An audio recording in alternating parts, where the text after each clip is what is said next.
A vida continua com Pedro Silva, aos sábados, no Rádio Clube de Angra. Caros amigos e ouvintes do Rádio Clube de Angra, bem-vindos à nossa rubrica A Vida Continua. Hoje ainda vamos falar neste sábado de Carnaval, vamos falar ainda da imortalidade da alma. Nós, na doutrina espírita, falamos muito do plano espiritual, de como é a vida após a morte.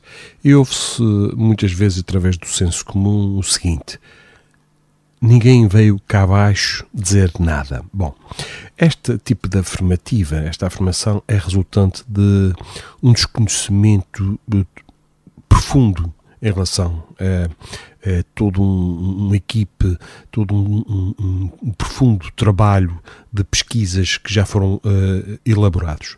Basta para tal pesquisarem sobre trabalhos científicos que se subordinam a esta temática. Portanto, afirmar que não veio cá ninguém dizer isso é mostrar total desconhecimento em relação às coisas espirituais. Nós somos espíritos e o nosso verdadeiro mundo é o mundo espiritual.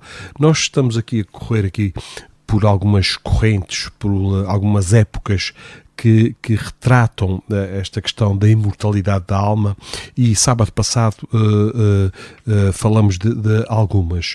Hoje ainda vamos aqui falar de mais um pouco e terminaremos então com duas pesquisas efetuadas pelo codificador da doutrina espírita, que falam dessa questão da comprovação da imortalidade, portanto, da alma. Mas antes, na Idade Média, em relação a esta temática, a Idade Média foi uma época em que o estudo mais profundo da religião era praticado apenas por sociedades secretas, por pequenos grupos. Milhares de vidas foram sacrificadas sob a acusação de feitiçaria por se evocarem os mortos. Nesta época tão triste para a humanidade, em vários aspectos, nós podemos citar como uma grande figura Joana d'Arc, que, guiando o povo francês sob a orientação das suas vozes que ela ouvia, deixou clara a possibilidade da comunicação entre os vivos e os mortos. Em relação à doutrina espírita, para quem desconhece a gênese da codificação, como é que tudo isto começou, nós podemos aqui dar uma pequena achega. Portanto, no século XIX, mais propriamente em 1848, na pacata cidade de Hydesville, no estado de Nova York, na casa da família Fox, foi aí que o fenómeno mediúnico começaria a ser conhecido em todo o mundo. Portanto, aqui foi a partir destes estudos que começou-se a ver que, de facto, existe intercâmbio entre o mundo físico e o mundo extrafísico, ou o mundo espiritual. Chegara o momento em que todas as coisas deveriam ser restabelecidas. Foi quando surgiu no cenário terrestre aquele que deu corpo à doutrina dos espíritos, ou seja, estamos a falar de Hippolyte Léon Denisard Rivail, que tomou o pseudónimo de Allan Kardec, que é ainda hoje conhecido. Em 1855, com a idade de 51 anos, Allan Kardec, após todas estas pesquisas, iniciou um trabalho criterioso e científico sobre o fenómeno mediúnico e, após alguns anos de estudos sistematizados, lançou a 18 de abril de 1857 o Livro dos Espíritos. Em 1859 o livro O que é o Espiritismo. Em 1861 o Livro dos Médiuns. Em 1864 o Evangelho segundo o Espiritismo. Em 1865 o Céu e Inferno. E em 1868 o livro A Gênese. É muito interessante e era bom que lessem todos estes livros, mas em especial relacionado à temática de hoje, aquele que tem como título O Céu e o Inferno, que possui mais de 60 testemunhos de espíritos das mais variadas, dos mais variados estágios evolutivos, desde o mais triste, desde o suicida, até o espírito mais alegre, mais feliz, relativamente à felicidade que este mundo de provas e expiações comporta, porque Jesus dizia que a felicidade não é deste mundo, mas temos testemunhos daqueles espíritos que alcançaram a felicidade relativa para este meio ainda denso no qual vivemos. E é muito importante ler estes 60 e tal, não queria aqui cometer um agafe, mas se não me engano são 67 testemunhos das mais variadas condições, para vermos o que é que nos pode aguardar quando cerrarmos estes olhos de carne, quando o nosso coração de carne parar de bater, quando este corpo perder a sua vitalidade. Para onde é que nós vamos, não é? É muito interessante sabermos isso. Então vamos aqui às pesquisas elaboradas para Allan Kardec, que teve para fins de estudo que evocar vários espíritos nas mais variadas condições, munindo-se sempre de médiuns ou intermediários diferentes, em cidades e países diferentes, para que o estudo fosse o mais,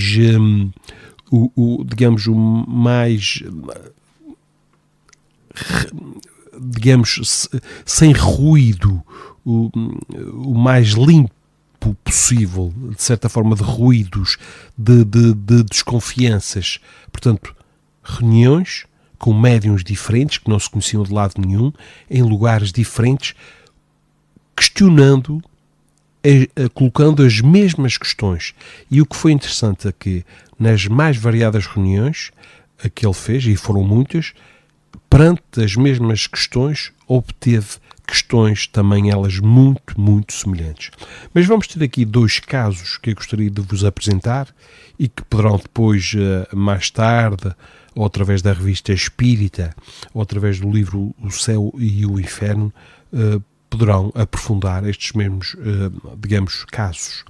Mas o codificador do Espiritismo, na qualidade de pesquisador dos fenómenos mediúnicos, então nesta obra que nós falamos, O Céu e o Inferno, ou também dita como A Justiça Divina segundo o Espiritismo, que foi publicada no dia 1 de agosto de 1865, contraria frontalmente aqueles que admitem que pelo suicídio os seus sofrimentos terminarão. Porém, as comunicações de espíritos de suicidas através dos médiuns nas reuniões espíritas demonstram que as dores que experimentam após a morte do corpo são inenarráveis. E o maior desapontamento, segundo a maior parte destes testemunhos, o maior desapontamento é o de verificarem que a morte não os livra dos seus tormentos. E pior, são em muito aumentados pelo gesto de revolta praticado. Este também, esta temática da imortalidade da alma, serve também para todos aqueles que já pensaram no suicídio. Amigos, peçam ajuda, porque o suicídio não vai resolver coisíssima nenhuma. Não vai. Vai apenas piorar a situação. E em muito. Nós sabemos que existem muitas causas para o suicídio. Vamos orar por todos eles, mas para aqueles que ainda estão deste lado e que por vezes ou frequentemente ocorre este pensamento, peçam ajuda. E não o façam. Não o façam. Porque muitos dizem que passaram do sofrimento para o terror. E esse terror pode durar muito, muito, muito tempo. Então vamos à primeira pesquisa. Vamos então às informações prestadas na mensagem de um suicida que foi confirmado pelo noticiário, portanto, do jornal da época. Na obra anteriormente citada, do Céu e Inferno, Allan Kardec registra a comunicação de François Simon Louvet, dada espontaneamente numa reunião por ele dirigida na região do Havre, no dia 12 de fevereiro de 1863, na qual o espírito diz melancolicamente: tereis piedade de um pobre miserável que passa de há muito por cruéis torturas? Oh, o vácuo, o espaço, despenho-me, caio, morro, acudam-me. Deus, eu tive uma existência tão miserável, pobre diabo. Sofri fome muitas vezes na velhice, e foi por isso que me habituei a beber e ter vergonha e desgosto de tudo. Após a comunicação do pobre suicida, um espírito instrutor esclareceu que François tinha tido na terra a prova da miséria e, vencido pelo desgosto, faltou-lhe a coragem.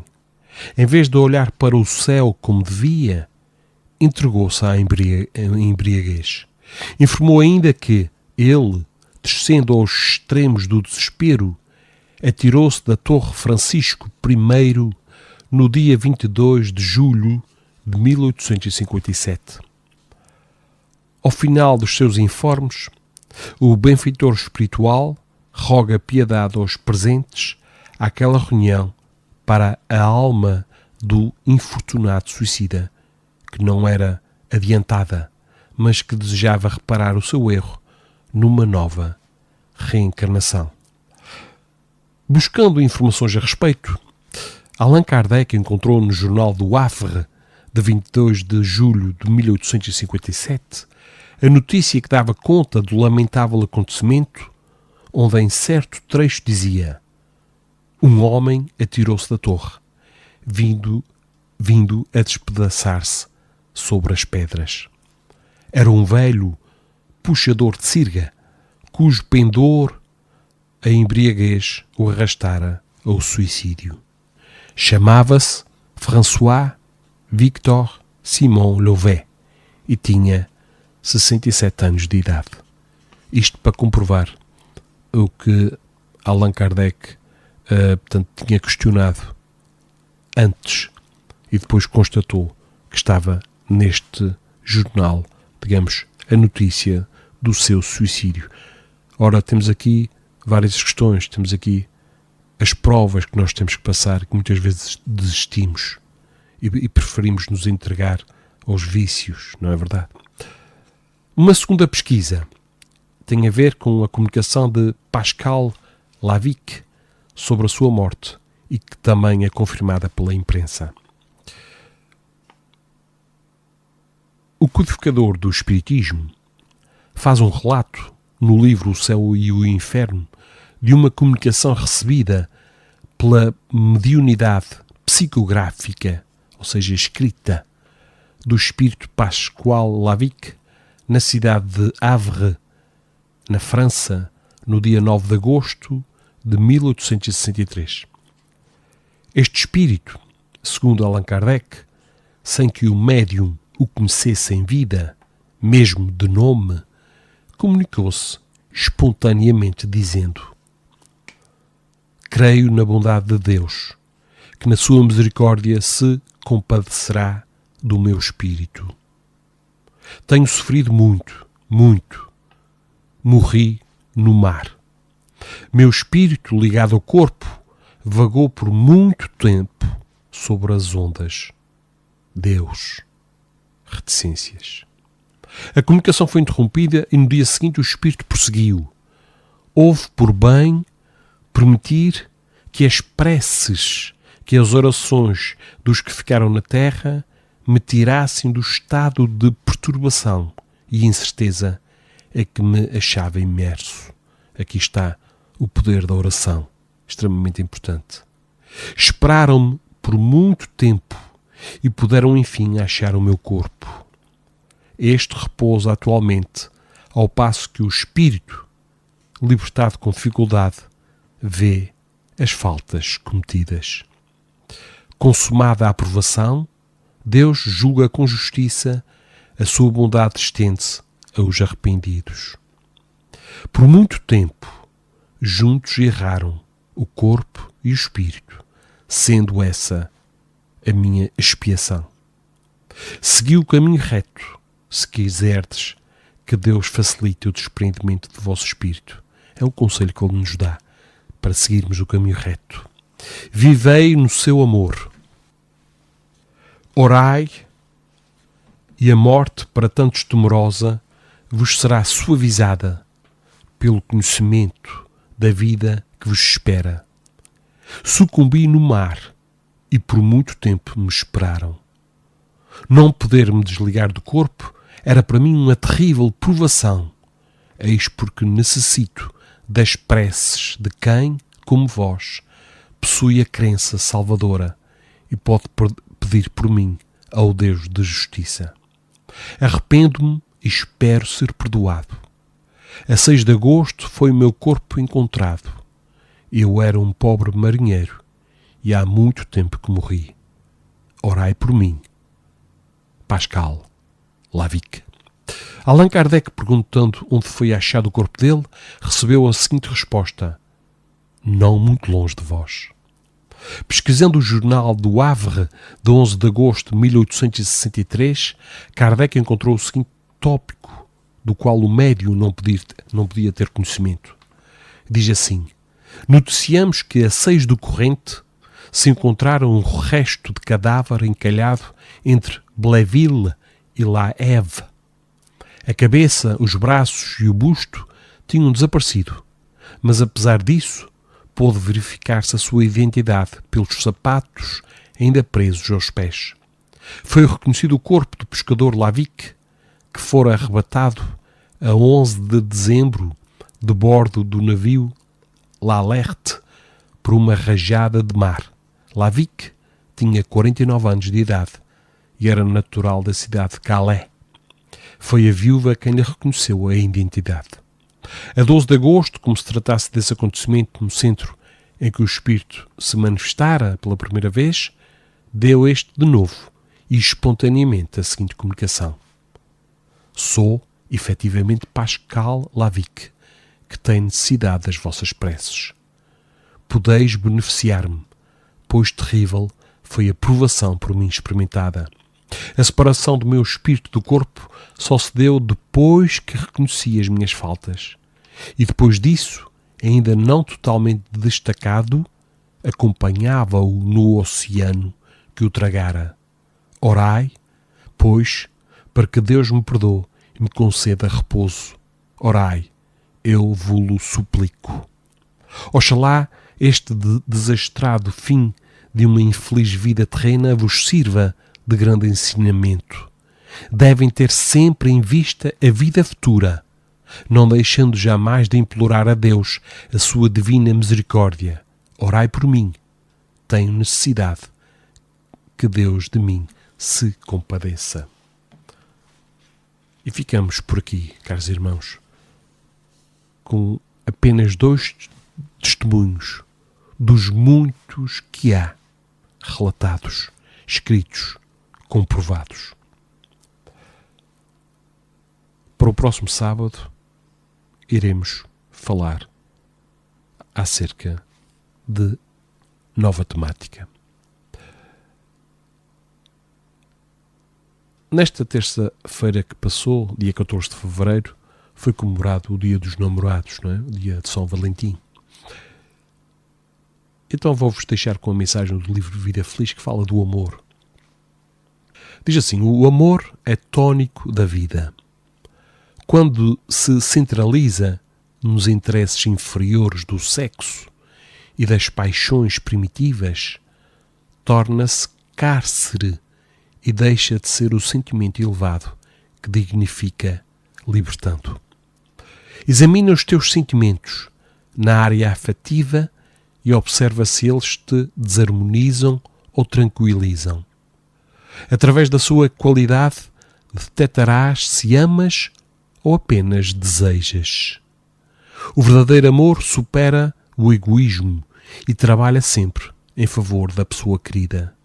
Ama, portanto, sem escravizar aquele a quem te devotas, não se lhe escravizando também.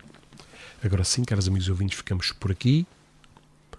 Tenham um bom fim de semana de carnaval, diversão sem exageros, com moderação, como deve ser tudo na vida, e uma excelente semana para todos, com muita saúde, em especial saúde mental, com bons pensamentos e boas ações. Então, até o próximo sábado. A vida continua com Pedro Silva, aos sábados, no Rádio Clube de Angra.